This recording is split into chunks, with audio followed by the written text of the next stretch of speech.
Joey. Hello, Tom. Welcome to the Boardroom. Hi, mate. Good to see you. Yeah, nice to see you. Thanks for coming in. Now, No, all good. You're the enemy. Yeah. You're the enemy. Yeah, You shouldn't be I hate here. you. I know, right? It's obviously something that we're going to be talking a lot about today. Yeah, for sure. About collaboration and about agency in general and how it's moved on, which I think a lot of people will find quite interesting, actually. Yeah, I hope so. Because there's a lot of misconceptions about agency. There's a lot of misconceptions about the people within it and how we operate. But before we get to all that, let's just find out a bit about the man, about Joey Hansen. So let's take it right back. So are you Brighton Hove through and through? Yeah. Literally went to Carl Newman, so yeah, really local, in Hove. So yeah, my family live around here. Good kid at school? Oh, not honestly, like, no. I love asking that question. Really not great. I remember, I still speak to him now. One of my teachers in my French class said to my parents, maybe I was like 12 or 13, like, make sure Joey doesn't take this subject next year. At least they're honest. Yeah. I mean, now, so that's how bad it got. You get a medal just for turning up, don't you? So, exactly. So he was very, very blunt with me on frank. that. But yeah, anyway, that was that.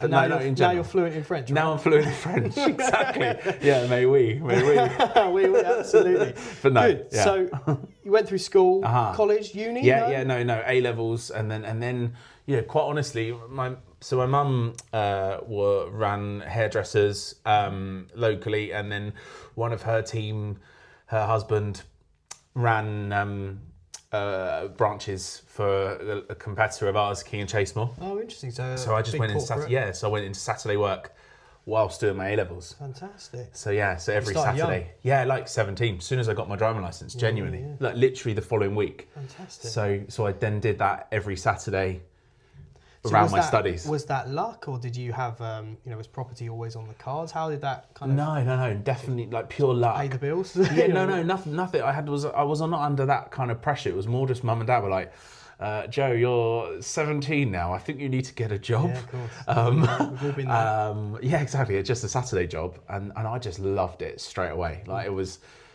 just so adult of me at 17 to do this kind of job.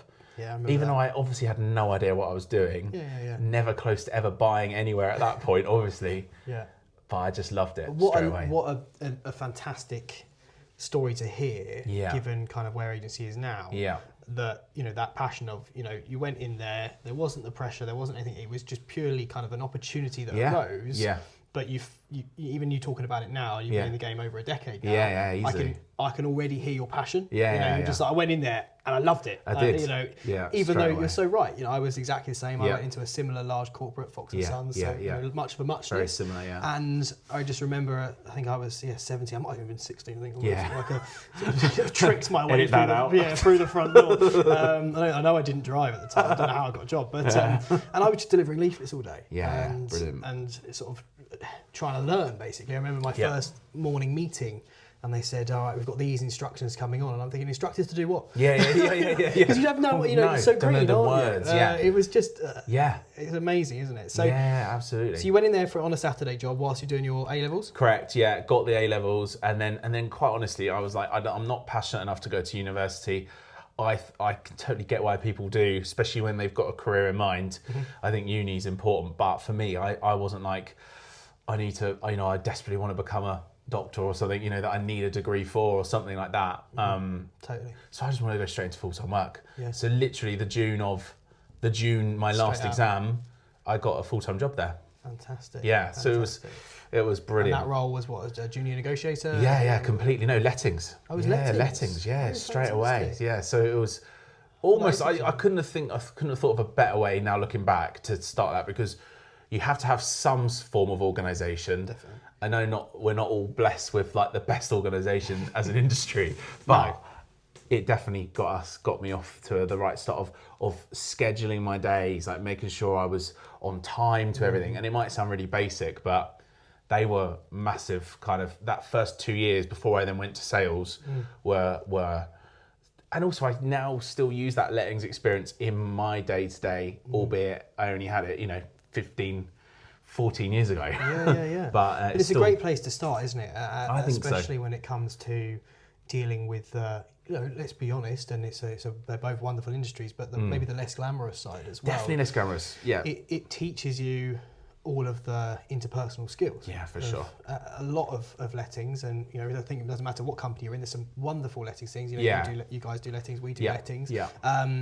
But there's also lettings comes with lots of dealing with problems. Yeah, for sure. Problem solving and angry tenants and disputes. There's always going to be that. It doesn't matter how good you are at it. No, definitely. To be doing that at 17. Baptism of fire, I guess, but it was obviously did you very well. Yeah, it did really well. And then what made you switch?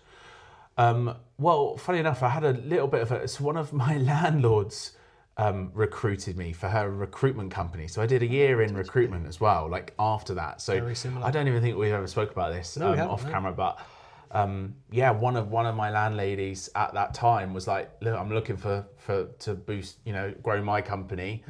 Think you could do well in sales. So did a year and a half maybe in oil and gas and renewable energy recruitment. So like fantastic. A bit more experience. Yeah, like dealing with like techs and lawyers and stuff. And again, at this point I'm 19. Didn't have a clue what I was doing, but it was just a different thing to try. But recruitment and agency they're very similar. Very similar. You see a lot of people go from agency into recruitment, and actually a lot of people from recruitment into agency. So again, I think in those what I call formative years of going into a career, whether it's agency or anything else, kind of 17 to, well, really, I think probably 25, but kind of call it 22, 23, it's just being a sponge, isn't it? Yeah, for sure. And then you're sitting in these meetings that you shouldn't really be in.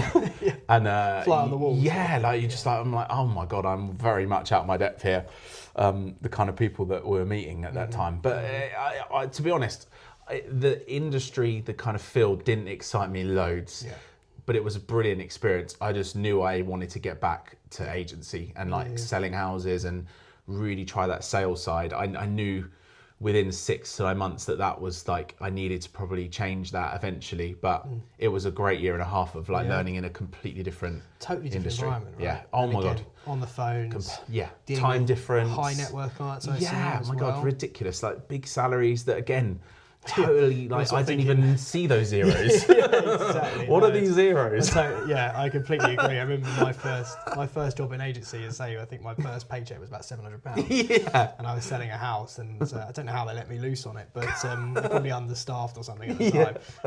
And it was like, and this is going back to 2013, it was £1 million house, which now in Hove and where we are, that's nothing actually to really get too excited about. Terrace house. £1 million house in Haywards Heath in 2012 or 13 is a nice house. Yeah, for sure. And I remember I was doing these viewings and people coming in, and I was sort of just told to do proof of funds. I've been, have you got proof of funds? They showed me their bank accounts, and I was thinking, that's probably, I'll probably never see that in my life. But it's character building, isn't it? Yeah, it's and great. Learning how to adapt. It's brilliant. And I'm very lucky, for sure. No, 100%. So you did your recruitment. Yep. And you decided back to Hove. Not sure on recruitment. Yes. So back into agency. Back straight into agency, but the sales side this time, like from the beginning, really. I think I was given like senior negotiator through absolutely no merit at all. I just got a title, and I thought, I've made it. Yes.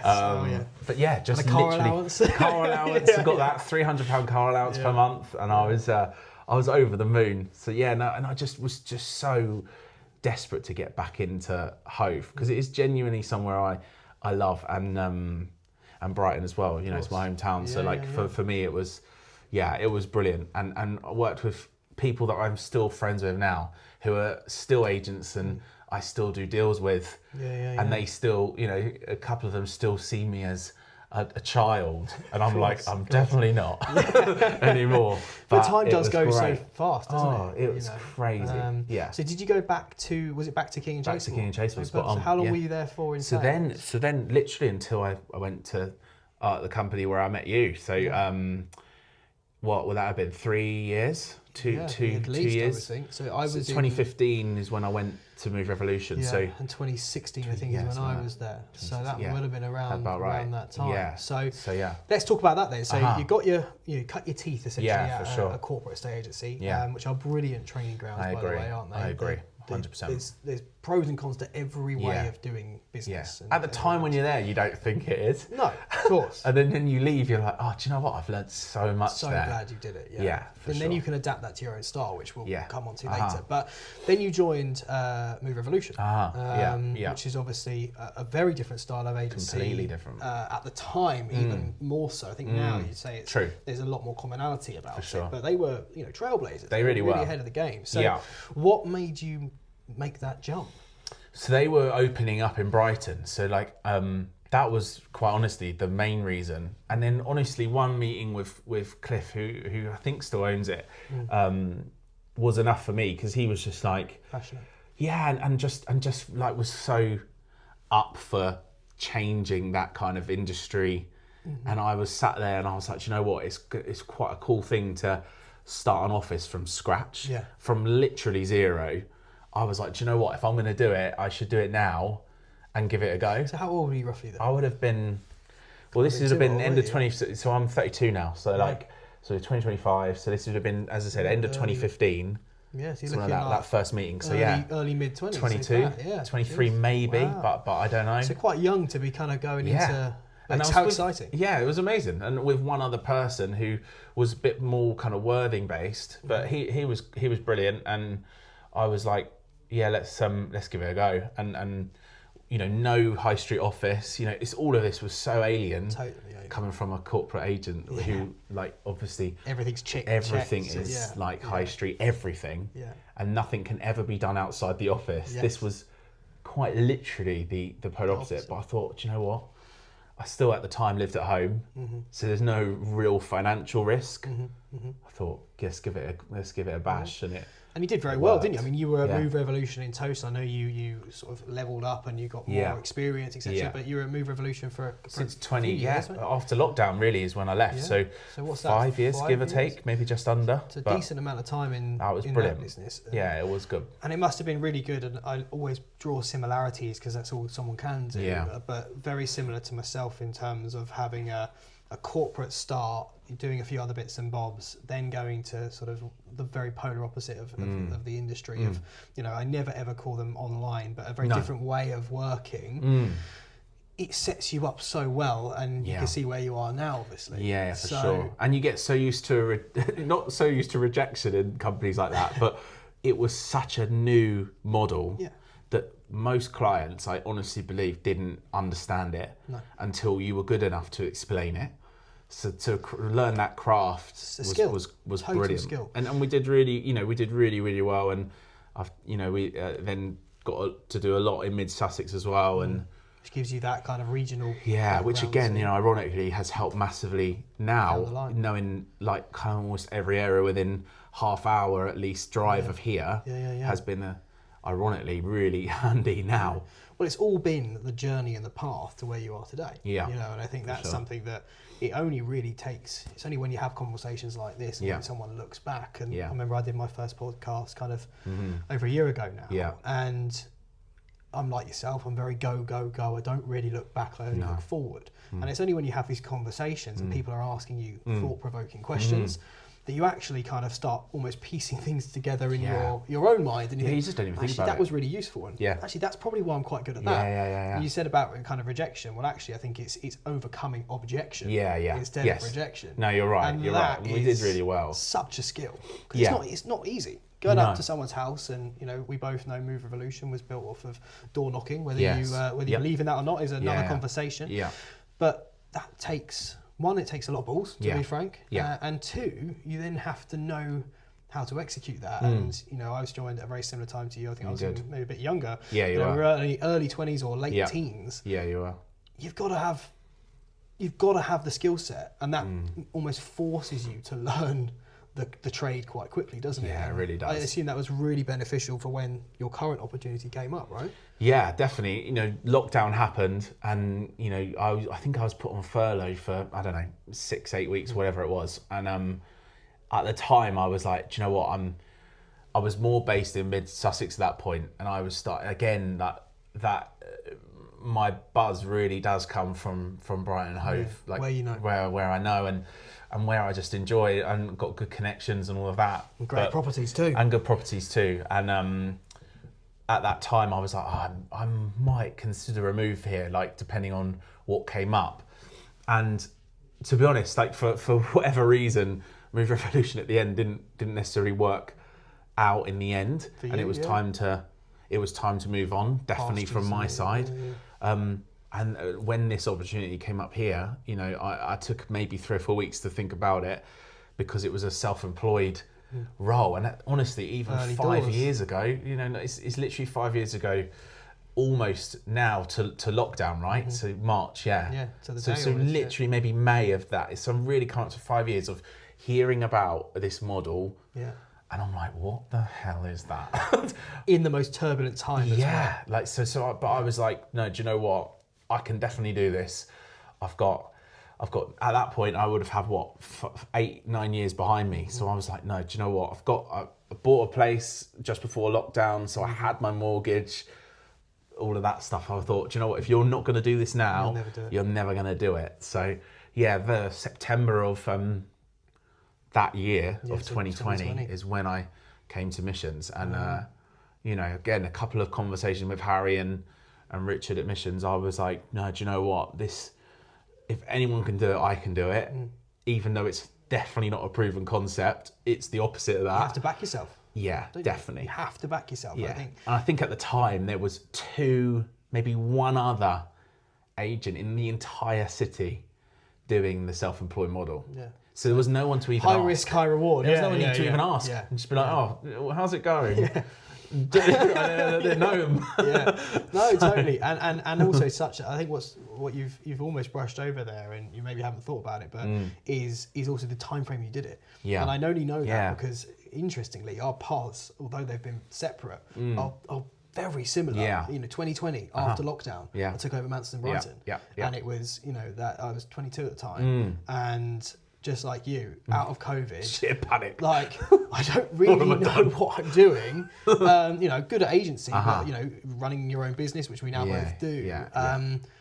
It's a total learning curve. Yeah. And asking someone else, like you said again there, whether it's self-employed or an agency owner, there was no one else out there at my age that was running an agency. So who did you ask? Yeah. And that actually takes, you know, talking about yourself here, that takes real courage to go from what I'd say is probably a fairly comfy position with a basic salary, with a decent commission structure in by that time, a reputably fairly well-known company, although they were still different, more known than when you started. Definitely, 100%, yeah. To go, okay, I'm going to go it alone. Yeah. With, you know, don't get me wrong, a great brand behind you, and like myself, a great brand behind me. So, you know, we had really good tools on our sides.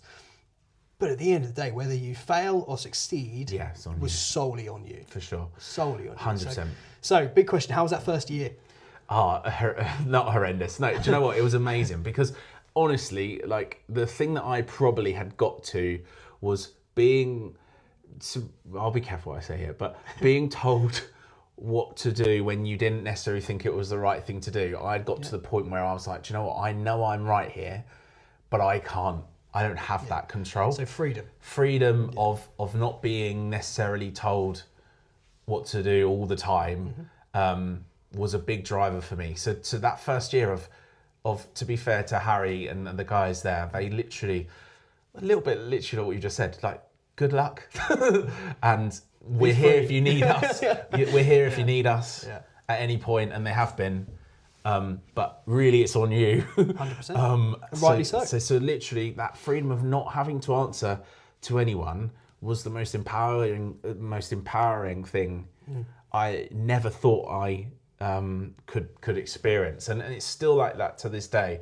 Not having that stress of waking up every morning, thinking, "Oh my God, what if the traffic's really bad and I'm 2 minutes late?" Like, honestly, it was. I know it might sound ridiculous to anyone watching, but that was a major driver for me, like major driver to me. And that first year was incredibly tough, but you were starting from zero, so it couldn't get any worse. Yeah, that's what I say that all the time. Yeah, and I always knew I could go, you know, probably exactly the same as you. It's slightly different, but I could always go back to somewhere else, whether it was the old company, probably not, but somewhere that, you know, local, if I really wanted to, back to an employed role.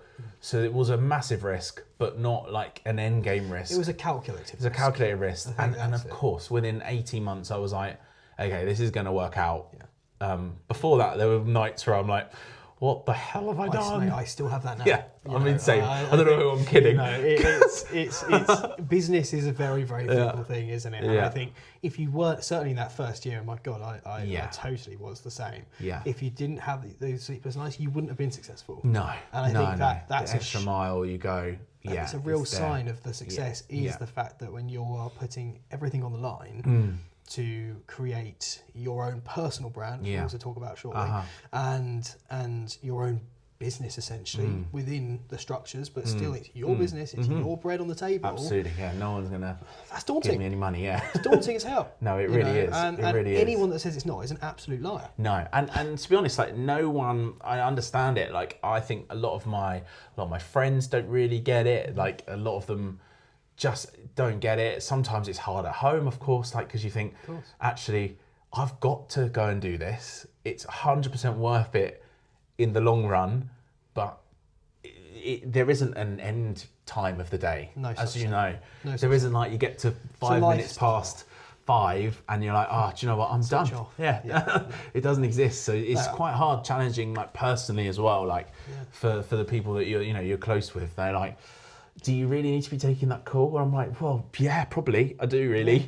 And I think that's something that's, it will be very hard to relate to for some people, but it's also something that people don't necessarily have to relate to. No, that's true. I always say, and I mentioned this to, I interviewed Ross, also my co-director here, and I said this, agency is becoming a lifestyle. Yeah, for sure. It's a business that it's not set on parameters. No. It's much more free-flowing nowadays, and it will continue to do so. Yeah. And anyone that just wants a job, don't be an estate agent. No, I just don't think it's actually worth it. I honestly believe it. Like I think in this industry, like maybe like loads of industries, but I think you do not reach any sort of like kind of good income for probably 10 years. Totally. Which in other industries, obviously it's less time than that by quite a distance. Not all, obviously, but you have to be passionate about this. 100%. And you've got to land on your feet. You need a bit of luck, but you just have to keep going and be genuine. So totally. And I think that is where the waters can be muddied within the industry, because I feel like, and I think let's talk about what people really want to hear. It's been great to see where you are now, running your own business, etc. But I think the industry as a whole, and why I think it's so interesting speaking to someone like yourself, is at a crossroads. Because we've got 10 years ago, the industry was kind of like this, if anyone can't see me, sort of like this was our bracket, our bandwidth of your really, really old school estate agencies and kind of your most modern ones, which maybe picked up a pro camera or something. I would say now, this side hasn't moved forward. No. But there's now the parameters like this. And myself hopefully, and you definitely are. We're at this end of that parameter, but we're at this crossroads where agency now can be done in a million different ways. Yeah, and I don't think many people actually understand just how different our worlds have become in the last 5 years. Yeah. Most importantly, last 3. Yeah, for sure, big ramp up. So, what is your thoughts on that, with regards to how social media is playing a bigger part, how collaboration? It's an open-ended question. This, and I'll kind of pick on things as we go along, if that's okay. Please, no firstly, I guess is you're already on the cutting edge with self-employed. We do that too here, and we do a bit of both here. Yeah. But what do you think's really kind of separating you from won't name names, but your corporates down the road? Yeah. I think in general, it's that motivation. Like that is 100% one of them, in terms of that being available 7 days a week, 24/7. That I know it sounds corny, but it's true. That is real life. Like, and again, I think apart from a select few in this city. And as I said, 5 years ago, maybe 2 people tops. That's including all the companies. It's definitely going that way of being available, that kind of one-on-one service that clients absolutely always have wanted. They're big. I would find that the biggest feedback in general from clients is can't get hold of them, or Communication. Who am I speaking to? You know, speaking to a different person in the office every single day. That has gone out the window, I think, with this kind of new model, and has probably helped people like yourselves that do like more of a hybrid to make sure there is that one-on-one contact. Whoever it is, doesn't really matter. But from my perspective, being that kind of one-man band, so to speak, with a brilliant team behind me to help me, that one-on-one kind of relationship that you build with clients is 100% where I've succeeded. It's the most important factor is communication and trust. Yeah, and I think regardless, and by the way, just a caveat, there's a couple I would say actually are bad, but no way of agency in this parameters is necessarily wrong. I'm not saying this is the right way, that's the wrong way. You know, everyone does things differently, but there is some pillars that are crucial. And I do think that communication and trust is so key, and you know, where we've balanced ourselves and the use of technology and things like that, a bit like yourself. You know, I travel across, I've got multiple offices. So if I was, you know, just on landlines and a desktop computer, I couldn't do the business anymore. No. They wouldn't hear from me for 3 or 4 days. It'd be impossible. Honestly, that is true. So now you've got WhatsApp, you've got your emails on your phone. So it's becoming much more of a lifestyle business, isn't it?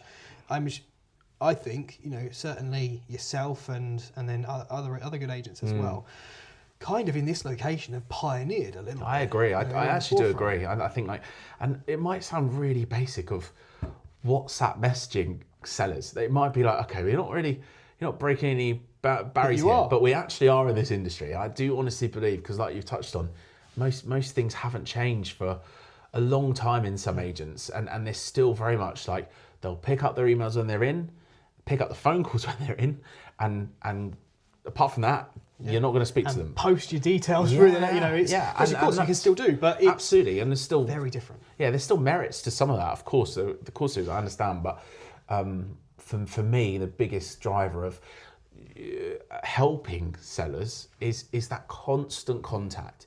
It might not be a major conversation you need to have, but being available on your phone to just go, this is the answer, don't worry about it, or do worry about it, but we'll sort it. Has been a game changer for me, and along with the marketing that and it's always developing that. So I think you've just got to stay on your toes and be at the forefront of good marketing, because that will always carry on changing and getting better and better. And that you touched on 2 things there that I wanted to just dig a little bit deeper on. And the first one was, you mentioned, you know, don't worry about it or do worry about it. And that might seem no one else probably picks up on something like that. But that transparency and honesty, and I always say this phrase, I say sometimes it's not what people want to hear, but it's what they need to hear. How have you found that kind of transition from corporate world, early doors, where kind of everything's in a rainbow sheath, to okay, you are now the broker, essentially. You are the guy that could influence this sale going through or falling through, for sure, and kind of hitting things straight on and honesty. How has that changed for you? I think it's become a lot easier because that one-on-one contact from day one, they know within 4 or 5 weeks, probably 4 or 5 minutes, whether they like you or not, right? But definitely over time, you've either sold the house, done it really quickly, and they're happy. Sometimes not the case, right? Sometimes it takes some time. Feedback is really important. Just constant communication. By the time you have to have sometimes a really tough conversation, they know you're not doing it to upset them. It's to help them. To flog it or something. Definitely not. And that rapport has been built, I would hope, 99 times out of 100, where they feel like, actually, do you know what? He is right. I wish he wasn't right, but this is where we're at. We want to move.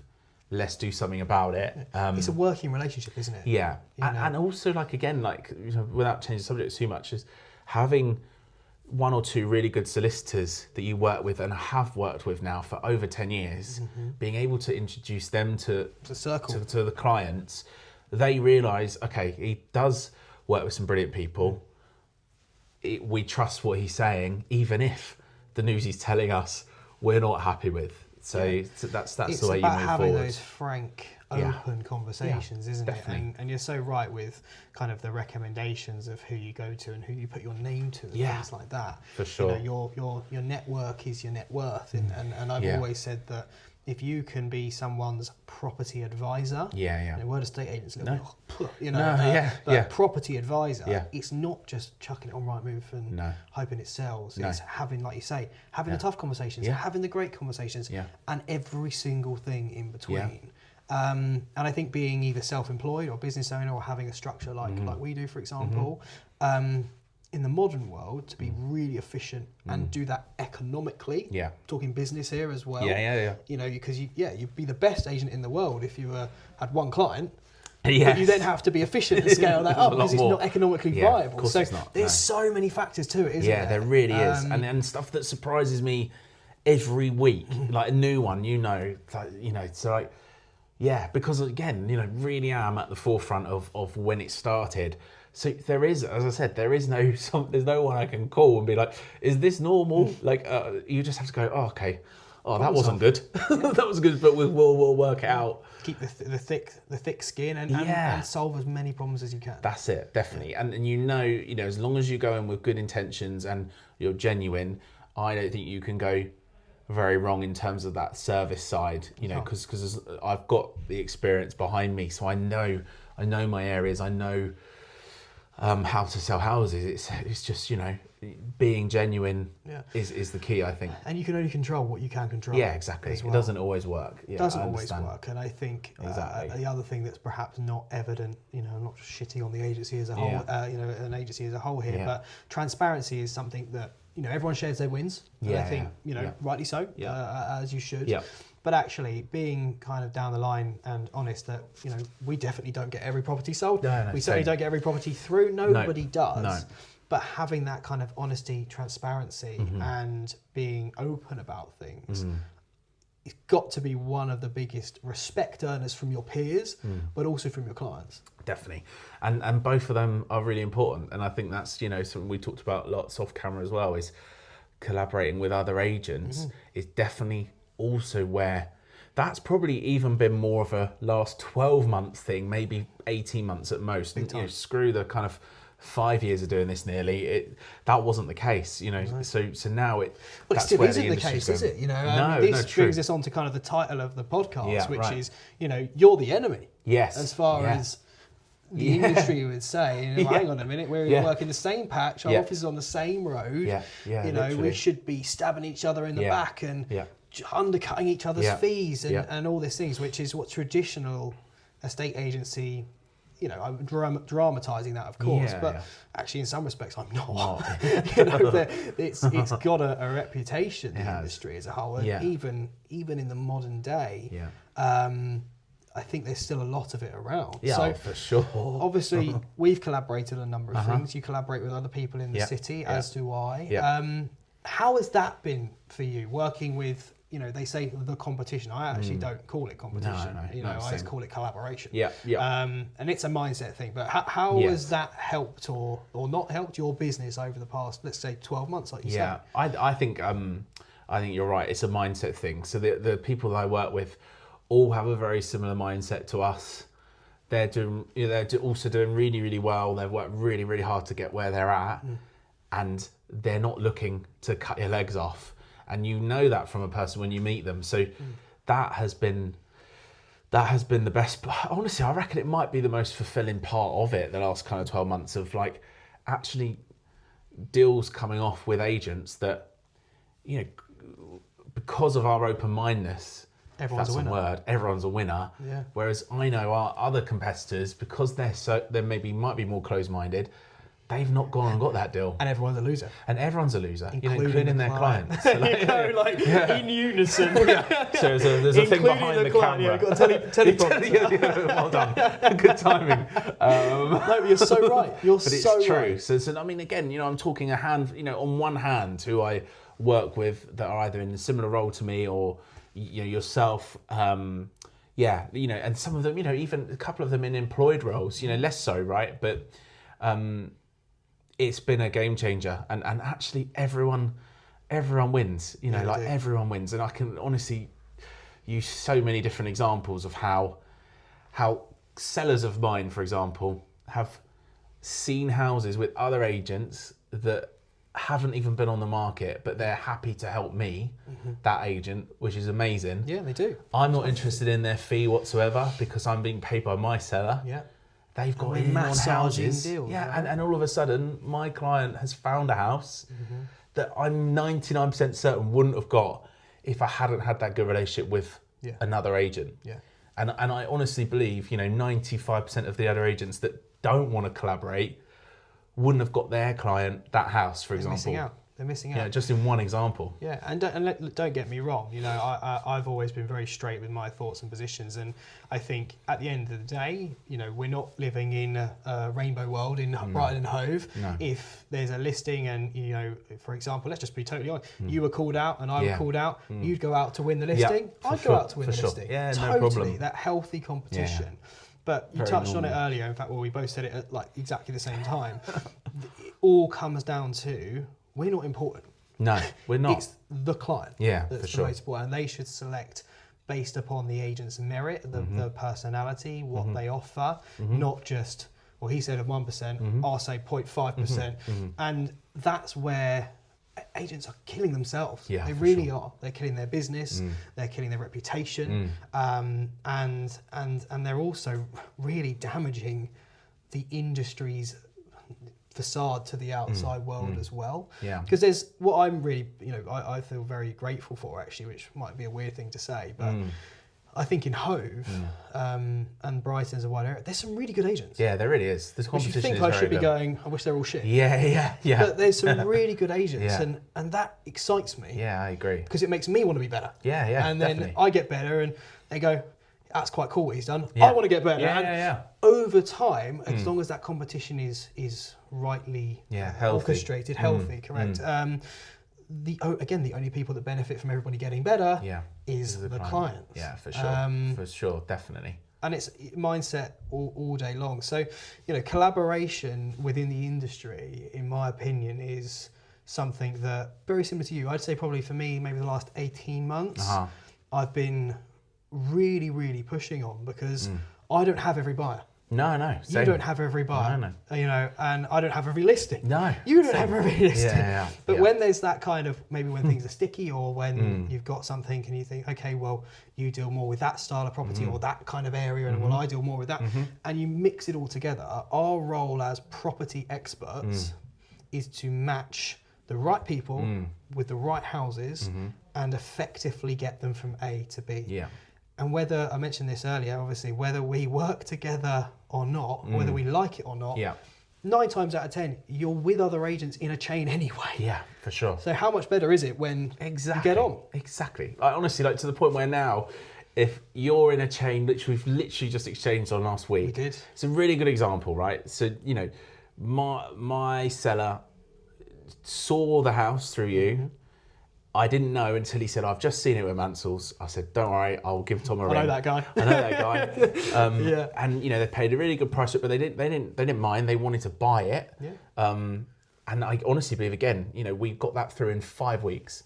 5 weeks, including Christmas. Yeah, we worked hard for each other. But really hard because it benefits us both. But as I said, without sounding all salesy, it has benefited both our clients. Yeah. No one has lost in the whole transaction. And that You've was got your fee, Yeah. I got my fee, Yeah. if we're talking That's selfishly it. about the numbers. Yeah. But like you say, your client and he's a lovely bloke, by the way, exactly. was really complimentary about yourself. That's it. And then He's a great mate. because of that, he was really engaged with us That's it. because he took your recommendation of trusting us instead of being like that. Exactly, yeah. My client, again, is a developer, typically quite difficult. Yeah. I said, look, the guy handling the deal below is someone I know very well. Exactly. He trusts my word. Yeah. So it all comes back to making a deal come together. Yeah, for sure. And you're so right. I actually forgot about it already. It's been such a busy week. But that is the best possible example. Exactly. It's just happened. Collaboration. Yeah, definitely. Within the industry. And I think the sooner more agents, and this is nationally, not just Brighton and Hove, but more agents wake up to the fact of, playing fair, being competitive, don't get me wrong, it's a competitive industry, Absolutely. but actually working alongside each other to ensure that more people move, they get the right sort of price for their properties and the right sort of level of service from all sides instead of just bitching about each other behind their backs, essentially. Yeah, for sure. The entire industry is a better place. Definitely. And like for me, I think that will continue to get better the more self-employed agents that are, nice, do this role. And the industry is changing to more of a self-employed, or at least a hybrid model. I think a hybrid is probably where a sweet spot is, actually, because I think if the company doesn't have like a base in that office to help the self-employed agents go and make the money, quite honestly, I don't think it overall works. So if you are just a one-man band with nothing behind you, not to do your marketing and paperwork and all of that, you do need an infrastructure to then go and do the best job for the sellers or buyers or whatever it is. But yeah, I honestly believe the more and more the industry turns into more people, I guess, self-employed, Slightly more American style. a bit more of a more American style, they'll naturally want to help each other anyway, because they'll earn money from it. Buyer Hopefully, agents as well. We haven't touched on that. Exactly. Yeah, of course, we haven't even touched on that. Yeah, exactly. I think it will turn for the better, and it already is, I think. I think it is. I've always talked, which is sad really, because I absolutely love this industry that we're both in. Yeah. But I've always sort of talked, even today I have really, relatively negatively of the industry as a whole. And that's for good reason. Yeah, Don't get me wrong, it's a very good reason. In some cases, yeah. But what I do see, and for the first time, let's say I've been an agent for well over a decade now, for the first time in probably the last 6 or 7 years, once I've actually really understood how this all works, goes on. Yeah. I'm very optimistic. I'm very optimistic, and I think we're at a time of change, as I said earlier. I think a lot of people are going to get left behind. Personally. Yeah, I think so, and I think they'll want to be left behind. I honestly believe some will be like, actually, do you know what? I'm not. I'm out now, and it's time to move on to retirement or whatever. Other things, but I think this new frontier of open-mindedness, hard work, lifestyle, technology, and everything there. If you embrace that collaboration, if you embrace all of these things, and we're both very fortunate to be, whilst separate entities, competition, inverted commas, doing our own thing in the forefront of it as well. I'm very, very optimistic for the landscape. It's going to change, and it has changed, and it will change. But for the landscape moving forward, and everybody improving.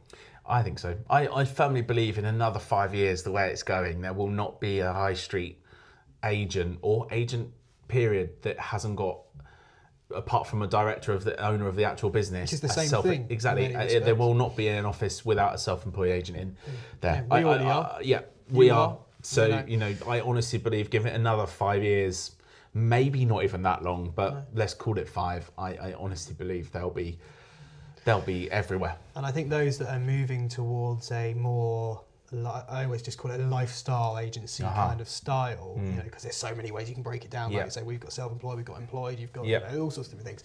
But the more you kind of move towards that just modern way of agency, I think it will attract better talent. I agree. I think it will attract better fees. Yeah, definitely. Which again, everyone's like, oh, fees, scared to talk about money. No. You should charge a fee that you're worth. Absolutely. And if you don't get the listing because I charge too much or whatever, that's bollocks. Yeah. You didn't prove your worth. I agree. There's all of a sudden a gateway, like we've talked about for the last minutes, whatever, about how we started earning zero money, literally I've just said, you get to 10 years in, I'm starting, earning a good living for me, myself now.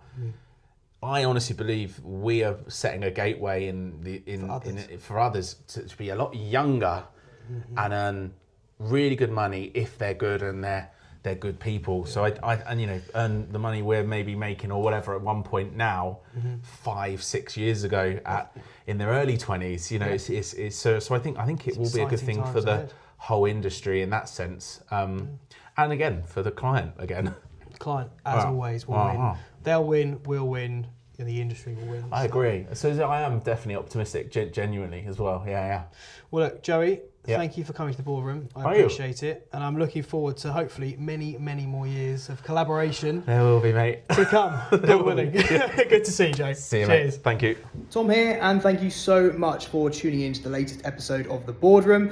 If you like what you heard, do like and subscribe to be kept up to date with the latest podcast that we'll be releasing.